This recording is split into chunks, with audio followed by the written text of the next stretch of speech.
событие Рождества Христова радует и веселит нас потому, что, как открывает нам Священное Писание, Бог настолько возлюбил мир, что послал Сына Своего возлюбленного в мир, чтобы всякий верующий в Него не погиб, но имел бы жизнь вечную.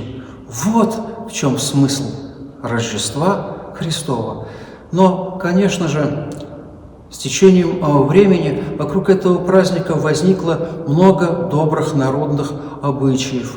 И, конечно же, это и празднование гражданского новолетия, это хождение в гости друг к другу, и пение колядок, то есть народных песнопений в честь Рождества Христова. Это, конечно же, желание помочь один другому, пригласить нуждающегося или понести ему домой что-то из съестного, из праздничного угощения.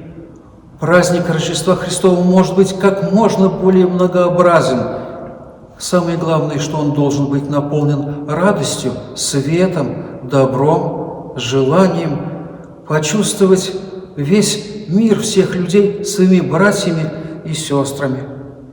Вас, дорогие Господи, братья и сестры, наши прихожане храма Фалестинской епархии, я приветствую вас за неимением возможности побывать в храме в каждой общине. Я сейчас, пользуясь способностями телевидения, вас духовно обнимаю и приветствую. Я поздравляю всех и православных, и неправославных, и знаю, с каким трепетом, с добрым братским чувством братья-буддисты и мусульмане подходят к нашим христианским праздникам.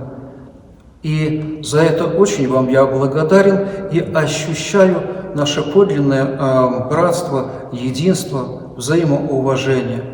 Всех вас, жители дорогой Калмыкии, поздравляю с пришедшим праздником Рождества Христова, с новолетием. И пусть эти праздники обновят наши силы, и духовные, душевные, телесные. Поможем тем, кто борется за нашу жизнь и за здоровье, тем, что у нас будет с вами всегда хорошее настроение, потому что медицина бывает более успешной, если человек внутренне бодр, духовно радостен. И тогда все будет нам с вами по плечу. С нами Господь, с нами Его любовь.